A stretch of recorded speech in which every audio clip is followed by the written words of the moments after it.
everyone, welcome to another episode of Bake It Better with me, Kye.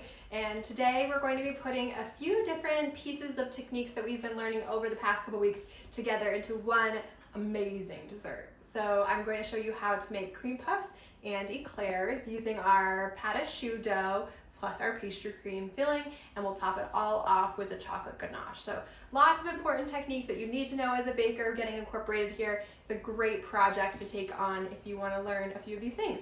So to start, I'm going to show you how to get your cream puffs perfectly piped. So this is a batch of our Pâte choux dough that we mixed up. It looks lovely. And what you want to do is get evenly sized and spaced cream puffs onto a sheet pan that's either lined with parchment or lightly sprayed. I'm going to show you how to use either a cookie scoop if you have one. These are really handy for making evenly sized cookies or cream puffs, or just a tablespoon scoop, or even just a regular spoon, how you can do that. So one thing that can help if the dough is sticky is to spray it with a little bit of spray.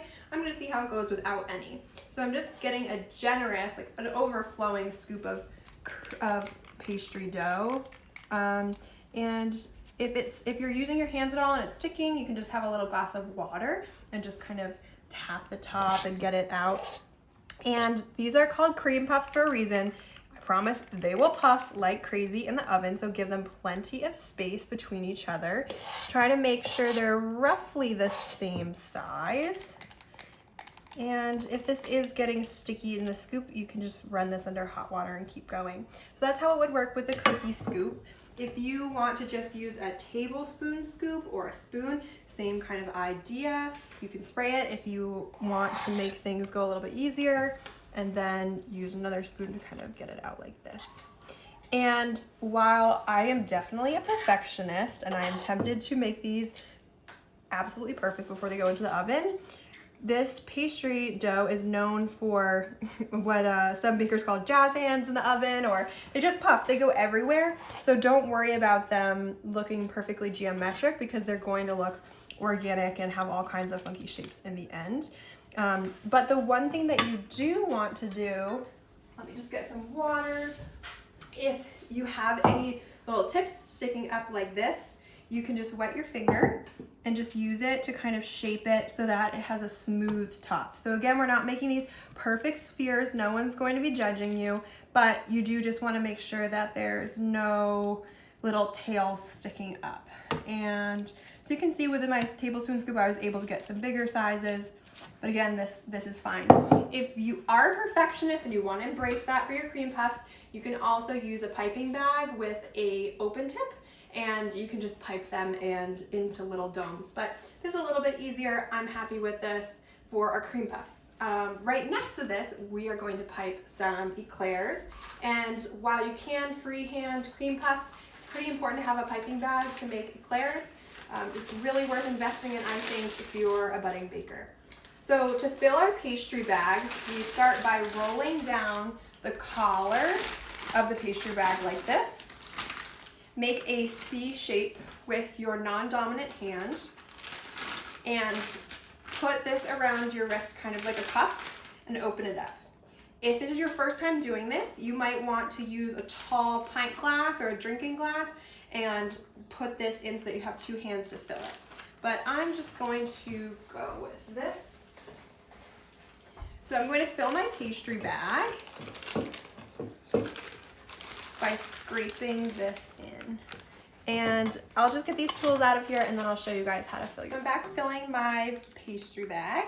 So I just put a scoop of the dough on the spatula and then close my fingers and use that to kind of scrape it out. And you don't need to fill your bag all the way. I'm just gonna do a mix of cream puffs and eclairs. So then you wanna fold your cuff back up and then use some sort of straight edge. If you have a dough scraper, that is ideal. That's this tool. And you can use it to make it nice and tidy, and you use it to push towards the end. You want the dough to be all the way into the tip, and you can see so that it just starts coming out. So I'm using a star tip, so I'm going to have some classic ridges on my eclairs. If you want just straight tubes, you can use an open tip. And so I'm going to gather the excess of the bag and hold it in my right hand at an angle and press down like a tube of toothpaste so that it comes out. And remember, like you should with your toothpaste, press from the top so that it all comes out the end. So what we're aiming for here is we're aiming for about 1 inch thick tubes that are about 3 inches long. That's totally variable based on what size you're looking for. If you want jumbo eclairs, you can make them bigger, but again, try to make them consistent so they bake at the same rate. I'm gonna go for something that's more classic size. So I'm just gonna be piping these little tubes, give it some pressure, try to make it even. And then when you're at the tail end, you kind of just wanna press down a little bit and release up. And I'll use my finger at the end to make sure there's no little tail. Sometimes if you do a little backwards motion, it can help tidy up the end too. So even though these look pretty thin, I'll show you what they look like when they come out of the oven. That one's got a big tail. We'll just pat that down. One thing that I love about pâte choux is that you can freeze them unbaked. So if you make our full cream puff recipe and you only want 5 or 6, just pipe them all like this, throw your sheet pan into the freezer, and then you can collect them once they're hard and store them in a zip top bag, and then just bake them directly from frozen, which is awesome. So I'm piping one more, and then I'm just gonna clean up these little tails using my finger, just to kind of make sure that they don't burn, because if there's any thin parts at the end, they might burn.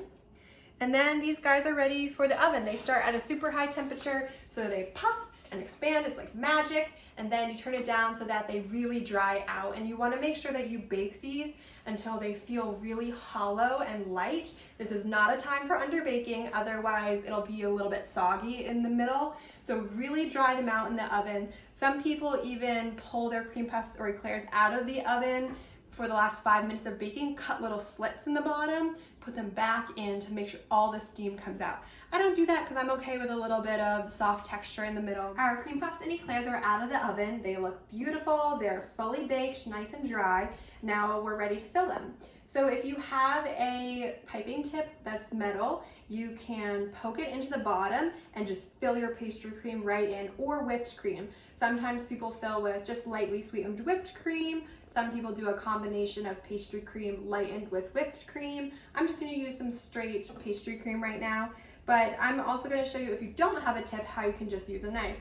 So with our cream puffs, it's pretty easy. You can just kind of cut them right in half, and then you can fill the bottom and put the top right back on. And you can see this is gorgeous, lots of space for pastry cream.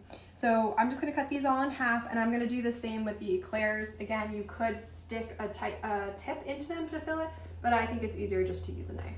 So I'm gonna split these in half, and then I'll show you how to fill. So I'm going to fill the rest of my eclairs with chocolate pastry cream and use the vanilla bean pastry cream for the rest of the cream puffs.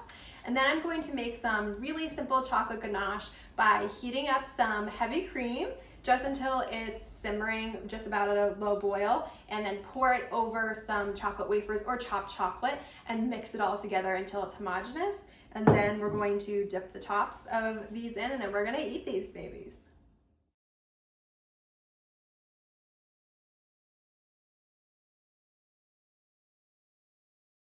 So we're ready to put the final touches on our cream puffs and eclairs. So I'm going to show you how you can dip them if they're feeling sturdy enough. I filled these just so much that I can still handle them.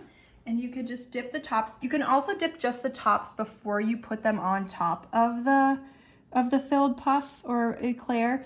And that way you don't risk dipping them in. Make sure that you get all the sides, because you know, everyone wants a lot of chocolate, and you can kind of fill it in if you want to.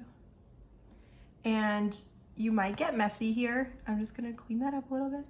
And if there's kind of a messy side, it's okay, just show the other side.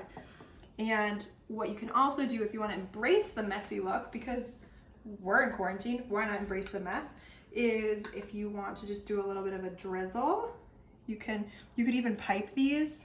Like, that looks gorgeous.